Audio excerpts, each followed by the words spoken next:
So Kaido has just turned the world upside down. I never thought I'd see him decapitate Orochi, man. Welcome back to Conqueror's Haki Corner. It's your boy Vim. It's the boy Ross. I'm your boy Serge. And we're bringing you our latest manga chapter review of One Piece 985, the new Onigashima project. If you haven't already, don't forget to smash that subscribe button. Don't forget to hit the like. And we'd like to give a massive shout out and thank you to everyone that's been supporting us so far. Always appreciated. Let's get into it. Right, let's start with the color spread, man. What you got? How you guys feeling this color spread of the three captains, man? It's nice stuff, man. I'm not too sure what the birds symbolize there. Yeah. Parrots, yeah. I mean, they look like some giant parrots. I find it funny how Luffy and Kid are just competing and how Lord is just not bothered with them. He's like, wow. So the funny thing is they're competing to like chief each other's rice from each other's bento boxes, and my man's sharing it with the birds. It kind of sums them all up. Now, Luffy, you don't want to play with his meat. He always said he'll never share the meat, but it's just a very cool piece, man. I have to say I appreciate it. Yes, I think it's a good sort of parallel. You can see Kid serious and Luffy smiling. So the relationship's just gonna grow in that direction. Yeah. But yeah, it's a nice little piece. Cool, man. So we pick up from the rear entrance at Onigashima. So we've got a confrontation here between Kanjuro and the Scabbards. And they're just kind of filling it in, man. It's a real cool panel. You know, like Kanjuro is just saying to them, I knew you guys would make it here. I know how you lot have been desperate, that you lot would never lose. He even gets cheeky to Izo and says, right, it's nice of you to return just to lose, man, like to lose in battle. That proper gun talk. Did you not figure out what he meant by samurai warriors with their heads cut off? Yeah, so in the panel above that, you can see that he's drawn. Kanjuro has actually drawn samurais with their heads cut off. Oh, I didn't even realize that was on top of the horses. Yeah, and the horses, yeah. Yeah. Yeah, not only that, I think he's kind of drawn them size-wise to compete with the Scabbards. So you've got some that are the size of Nekomamushi, Inaurashi, and Ashura Doji. The rest are smaller and more regular size to combat the rest of them. So he's kind of thought about it very, very well. And then he starts just talking smack about what he did to Momonosuke, man, and like big boy Kiku, gets real mad and a real cool panel. I also like the bits between so we've got now nice little upgrades for Inaurashi and Nekomamushi. So first you got Inaurashi asking Nekomamushi about like, Ra, what's that on your hand? Like, what happened to your hand, man? He's like, it's nice, isn't it? Like, but we can't really see what he's done. And then when Kiku sets off the attack to attack Kanjuro and they all join in, we can see that Inaurashi has basically got a leg for a katana for a sword for a leg, which is kind of cool. Yeah. He's like, yeah, I use two swords now, which was really, really, really cool, man. So nicely drawn. I want to know where's Kinemon? Shouldn't he be with them? Or is he with Law? Did they split up as they did split up at some stage? At the same time. No, Kinemon was with Usopp and everyone, but he took the other crew. Yeah, you're right. Okay, fair enough. I think they're saving that so he can come in later and kill Kanjuro. So I don't see them killing Kanjuro just yet. But boy, this is going to be a serious fight. I like that little panel where you see Ashura Doji, Kawamatsu, and I like the picture of Izuku just holding a gun. Like, yeah, like we're bringing guns to this sword fight, man. Like, why not? We then shift to the attic space, and this is it. If people didn't think it before, I'm just going to say off the bat, I'm not going to build up to it. I think we've got new Nakama and Yamato. I'm fairly confident. The moment someone asks to join Luffy and the crew and he doesn't say no, it means they're joining. And if you remember back in one of those older question and answers over a year ago, he did say we would be getting two new Nakama, one after the other. We knew the one we were getting, Jinbei was the obvious one. And I don't remember, I'm paraphrasing, I don't remember what they said it would be a former enemy or something relating to an enemy. And obviously this is an enemy's child. So, and it just is so poetic. The one that wants to be like Odin was trapped in Wano, wanted to leave Wano. Yamato's been trapped there for the last 20 years, as she goes on to explain. So, and she was promised to go with Ace. So to fulfill Ace's probably like legacy, there's no way that Yamato doesn't join the Straw Hats. I mean, if you disagree with me, please tell me why in the comment section below. But I know I was one of them that said maybe Kara, maybe Caesar Clown, maybe all these people, but I'm not even thinking no more. It's I'm just saying funny. Yamato, 100%, and I'm happy with it. I like the idea. Question: how do you guys think Sanji reacts to Yamato? Maybe this is the love he was looking for, man. I don't think he'd get away with it. Pudding should be about now. Forget Pudding. Well, actually, yeah. You know what? But he loved everyone, man. He's been cheating on her and waiting. I mean, you got yourself a pretty girl with horns. She's horny, literally. Like, just get it cracking. I think this might be Zoro's match, maybe. Nah, Zoro is Komurasaki. Don't second grade him, man. He's gonna breed Komurasaki. Zoro is gonna get her pregnant before they leave Wano. The next time we see Komurasaki in the future of the story, we'll see like a little miniature green-headed swordsman. 100%. Moss head, yeah? Exactly, man. So after the dialogue where they're joking about with the Odin, there's the specific translation. I wanted to go to sea with Ace and his friends so badly, but I've been in prison on this island since the age of 8. And she has the explosive shackles on her. So they are coded so that if she tried to leave the island, they would explode. Luffy's a bit like befuddled, thinking like, what kind of dad would do that to his child? But when your dad's Kaido, anything's kind of possible. But he tells her, he's like, do you want to fight along our side? If you do, I'll take them shackles off. And I believe he must have gotten them off. I have to go to the last panel to see.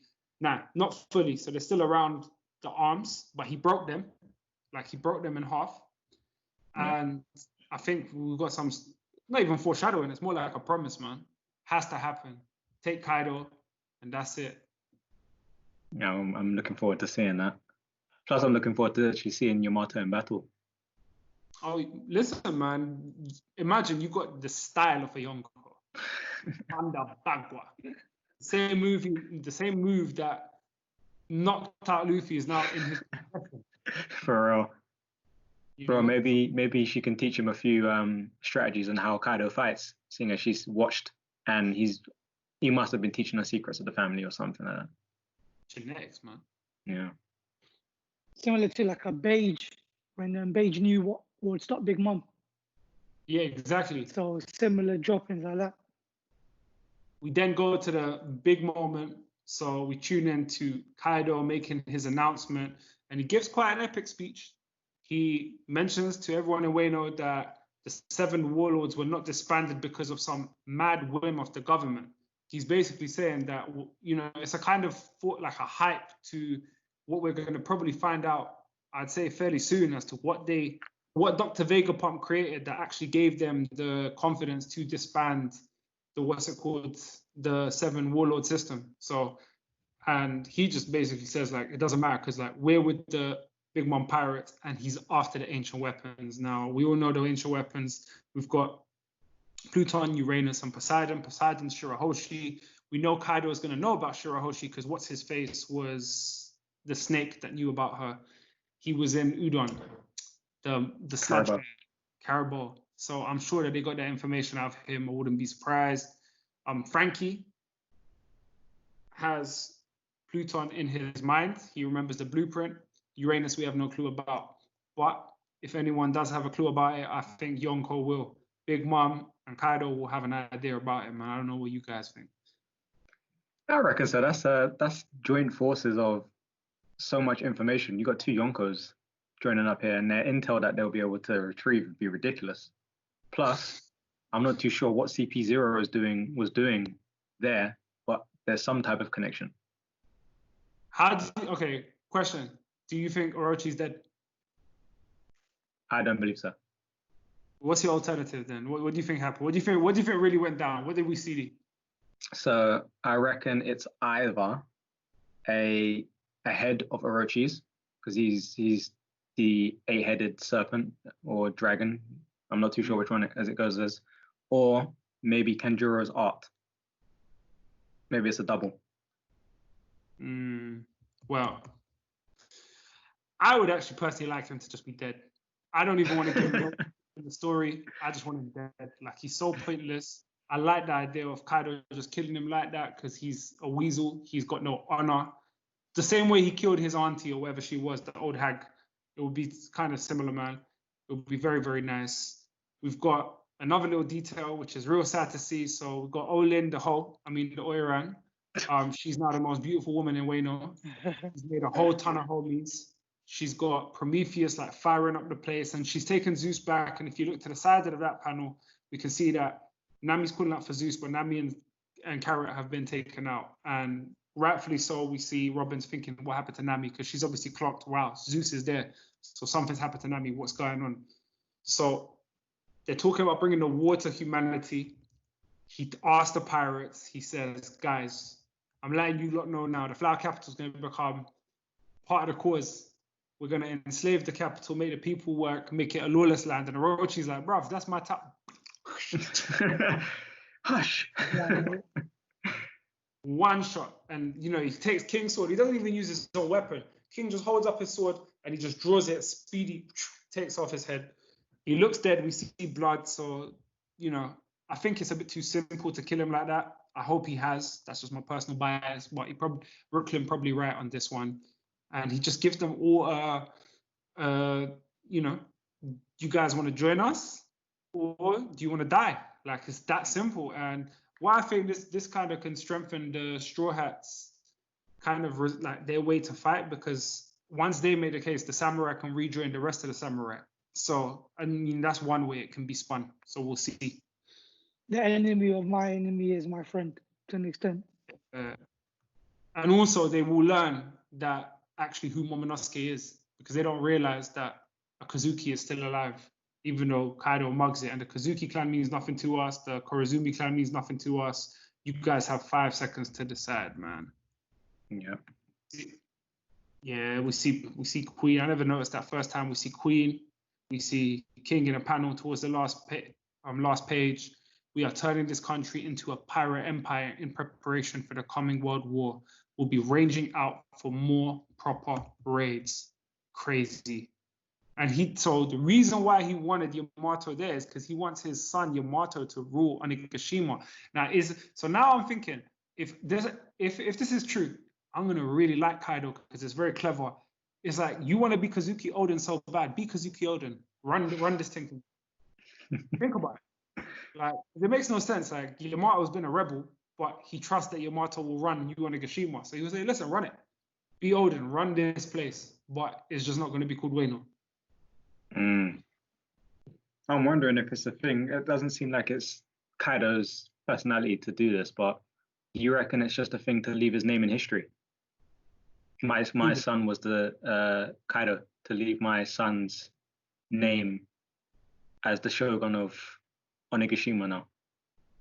I don't know, man. I think he probably would have been stubborn and wants to make his son come around to his ways, because he hasn't killed his son for a reason, and he's obviously trained him up to be strong. Like, the thing is, I mean, Yamato has been getting stronger over 20 years. Like, in One Piece, there hasn't been one character apart from Big Mom who's just born like this power scale. So the fact that Yamato can fight with weapons and probably has a mastery of Haki to a degree and stuff has been taught. So I have a feeling he's more likely been grooming Yamato. It's just that Yamato don't want to do things his way. Yamato wants to go on a little journey, which I think you've also got to remember, with every beatdown, you get stronger. And if he's been beaten up as much as he said he has, he's had to level up and take those beatings more and more. If Yamato's anything like a Saiyan. Yeah. Think about the parallel, even when Luffy gets beaten up. The flower of Haki blooms in battle, isn't it? So you're going to learn the hard way. I mean, I think at the end, we finish off with someone called the Toby Roppo. I think we're going to see some action. We're going to see some heads clash with the Toby Roppo, so we can see who can do what, because it's too soon to see the All-Stars. But it's kind of weird. Like, I didn't expect Luffy to kind of be face-to-face this close to Kaido or any of the calamities so soon. But also in Oda's world, we don't know the actual distance between the stage, because like Marineford, man, like everyone's in the same place. Yeah. Bro, don't mean you can fight them. Yeah. Jax raised something in a comment. Do you reckon this is the first time we've seen Yamato, or the first time Yamato's taken a stand? In the from the reader's perspective. Yeah.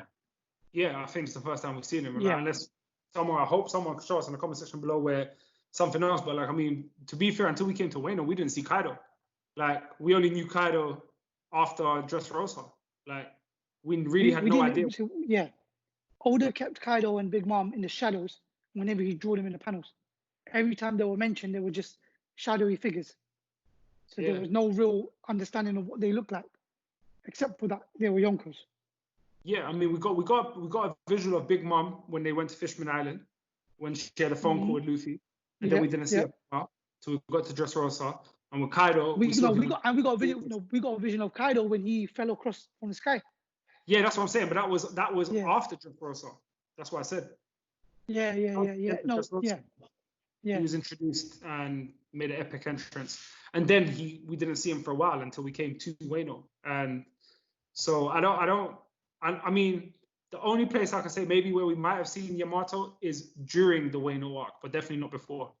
There could be a possibility, and I can't recall when Ace is reminiscing about weaving the hats. Maybe, but I mean, again, yeah. So do you reckon Yamato's taking a stand, not from a point of reader's perspective? Do you reckon she might have already taken a stand within that time of being locked up? Oh yeah, 100% of times. 100% met times, I think. Oh yeah. I think she's been breaking out constantly. She hasn't left the island, but she's been breaking out. And every time she breaks out, she'll stay out for however long she stays out for, comes back, takes the beats, keeps that, and that's again, she getting stronger. Even in this chapter, Yamato says, "I'm always scared of actually leaving the island." So because of the shackles, she will only go so far with her resolve to escape because of that. Yeah. So she's always been looking for someone that can help free her or whatever. Those shackles have her, doubting her or whatever. So yeah. I mean, Luffy's going to be the one to obviously free them, and she joined the crew, man. Jeez. Man. Do you know what's crazy? I can't believe we had Caesar. I was a vouch for Caesar. I can take that wholeheartedly. I'll take that. No, I was thinking Caesar as well. And that was only because of the subjective reading of former enemy. Translation is translation, so we'll see. But no, I agree. Yamato, definitely. Yeah, no, Yamato, I mean, like I said, it's kind of, if I remember correctly, when I watched Thriller Bark and Brooke wanted to roll with them, I personally didn't like Brooke as a character at the time. Like, I was like, but he came along. Like, it's a similar kind of feeling. It's Brooke didn't, it was half Brooke, but Luffy invited him. Yeah, he wanted a musician. Yeah. Luffy invited him before he even knew him. Oh, you're a skeleton. Join my crew. Yeah. But once Luffy says to someone, like, if you're on it, you're on it. Like, that's it. Yeah. It's true. It's not a lot of deliberation. It's more like... Yeah, you're right. It's not he thinks you're on side, says, like, you're going to fight with us. Like, oh, cool, you're in. That's it. And I mean, Oda doesn't accidentally make him do that often. That's what I'm saying. Yeah. So the fact that him and Yamato conversation, that's it.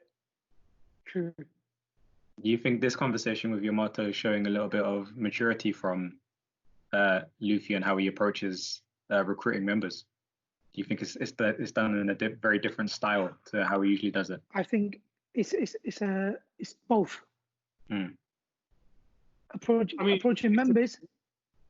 Approaching members and also understanding people.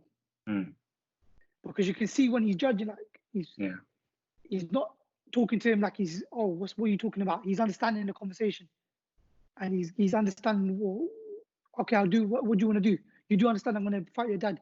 Okay, as long as you get that. So there's definitely that approach of, listen, this is not a Mickey Mouse joke. I'm going to be doing something.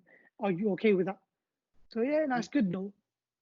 It's still instinctual, but the thing is, we got to remember, like, I think where it's changed is Luffy's level of Haki and senses are more sharper now.